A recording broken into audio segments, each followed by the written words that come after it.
Heyo gamerlar, hammaga salom. Xo'sh, bugun biz sizlar bilan birgalikda yangi gadjetlarni obzor qilamiz.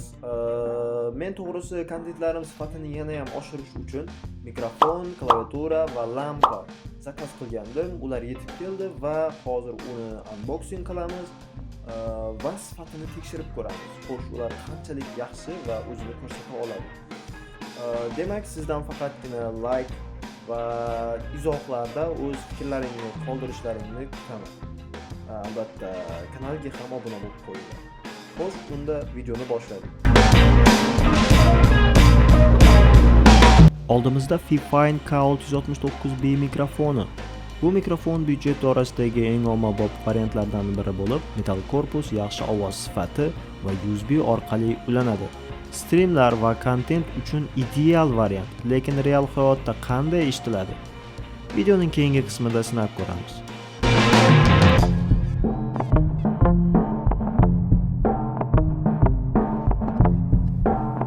Keyingi gadjetimiz Red Dragon Lakshmi mexanik klaviaturasi. O'yinlar va kontent yaratuvchilar uchun juda mashhur model. Xo'sh, bu klaviaturaning o'ziga xos jihatlari qanday? Birinchi navbatda dizayniga e'tibor bering. Juda ixcham va zamonaviy ko'rinishga ega. Mexanik tugmalar maxsus plastik materialdan yasalgan bo'lib, qo'lda juda qulay his qilinadi. Tugmachalar o'ta bardoshli va uzoq xizmat qilish uchun mo'ljallangan. Eng qiziqarli jihatlardan biri RGB yoritish. Har bir tugmada turli xil ranglarda yoritish mavjud va uni o'zingizga moslab o'zgartirishingiz mumkin.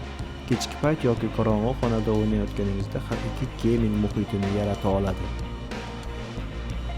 Bu klaviaturaning asosiy afzalliklari mexanik tugmalaridir. Membranali klaviaturalarga qaraganda mexanik klaviatura ancha chidamli va bosish jarayoni aniqroq bo'ladi.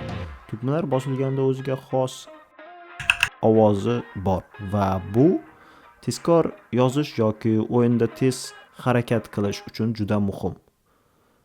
Kimdir uchun yoqimli, kimdir uchun biroz baland, lekin o'yinga sho'ng'ish uchun aynan kerakli narsa. Yana bilmadim. Uyda ham uxlab yotganda bu kimningdir jig'iga ham tegishi mumkin. Va nihoyat kontentning vizual sifatini oshirish uchun kichik video lampa.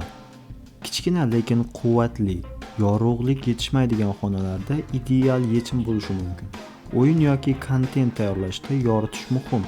Shuning uchun bu ham bozorimizning muhim bir qismi hisoblanadi. Ertaga horror o'yinlar o'ynaganda bu juda ham qulay bo'ladi degan umiddaman. Albatta, streamlarda bo'lsanglar, buni ko'rasizlar. Xo'sh, gamerlar, bu yangi mikrofonimdan yozilayotgan ovoz testi. Bu esa avvalgi mening ishlatadigan mikrofonimning testi.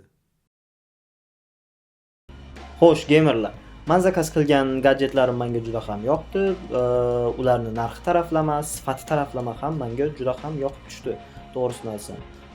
Xo'sh, endi sizlarga qaysi tarafi yoqmadi yoki yoqdi, o'sha taraflarni albatta kommentariyalarda kutib qolaman. Xo'sh, endi videoni yakunlaymiz va sizlardan like, albatta komment kutib qolaman. Keyingi stream va videolarda ko'rishguncha